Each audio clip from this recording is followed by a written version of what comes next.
continuons, à vrai dire, terminons l'exemple de la page 176. On était rendu à la toute fin. Je fais un résumé rapide de la situation. On était rendu au E. Donc, au E, on devait d'abord trouver le nombre de chaises ABC à produire selon des matériaux qui nous étaient fournis.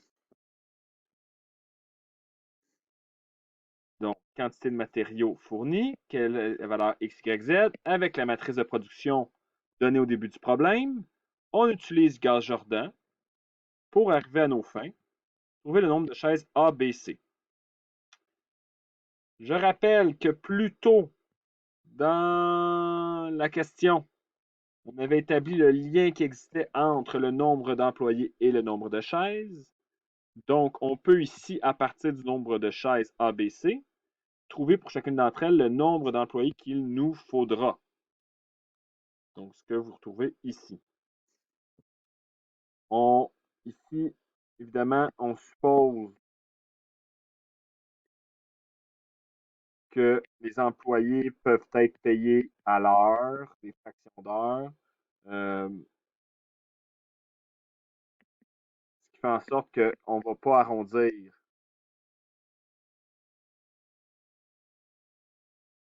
Okay, c'est pour ça que je garde mes décimales. Donc, au total, on a besoin de 13,757 employés.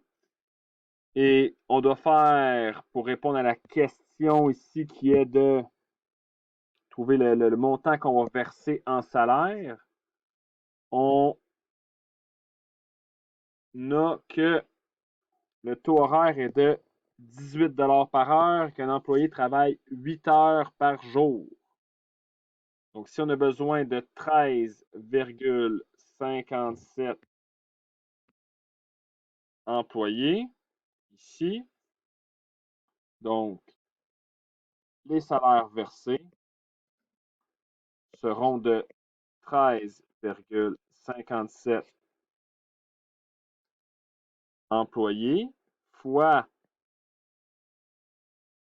8 heures par jour à raison de 18 $ de l'heure, ce qui nous donne 1954 et 8 $. Réponse cherchée, les salaires versés sont de 1954 et 8 pour répondre à la commande présentée grâce aux matériaux disponibles.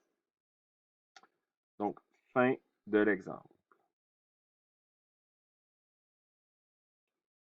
Maintenant, tout ce qui nous reste à faire, j'aimerais ça avec vous parler d'un exercice qui va ressembler un peu à ce qu'on vient de faire.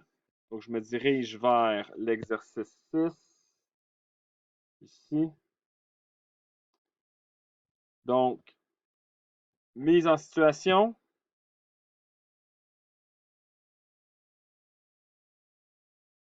On a encore une fois une matrice de production. Cette fois-ci, ce sont pour des meubles.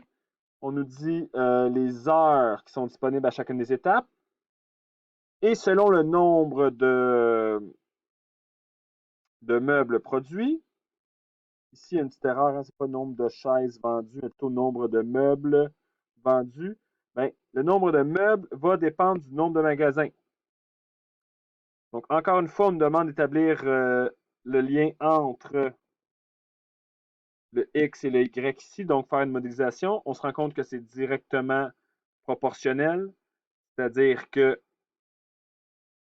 de façon proportionnelle, plus on augmente les magasins, plus le nombre de chaises augmente. Si on double le nombre de magasins, on double le nombre de chaises vendues, le nombre de meubles vendus, pardon. On est arrivé à ce résultat-là en calculant une valeur de A qui était relativement constante pour chacune des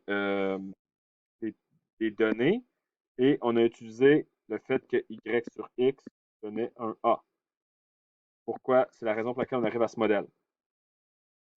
Au B, si on remplace M1 et M2 par 7 et M3 par 10 dans le modèle trouvé en A, on trouve notre production qui est de 349 pour le meuble de type 1, 349 pour le meuble de type 2, 499 pour le meuble de type 3.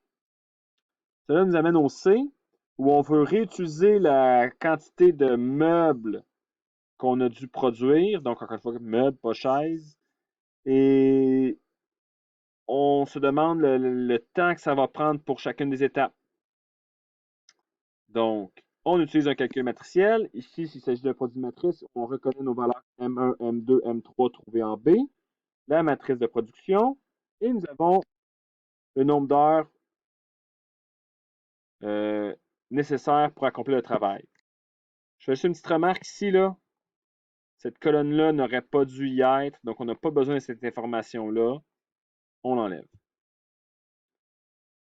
Au D, quel est le coût associé à la main-d'œuvre, sachant que le taux horaire est de 15 de l'heure pour les étapes de sciage et assemblage.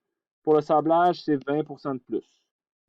Donc, on a calculé le taux horaire pour le sablage et nos réponses qui sont obtenues ici, donc on les remplace là avec le bon taux horaire et on a le taux horaire, le coût total dans le fond, qui est de 162 954.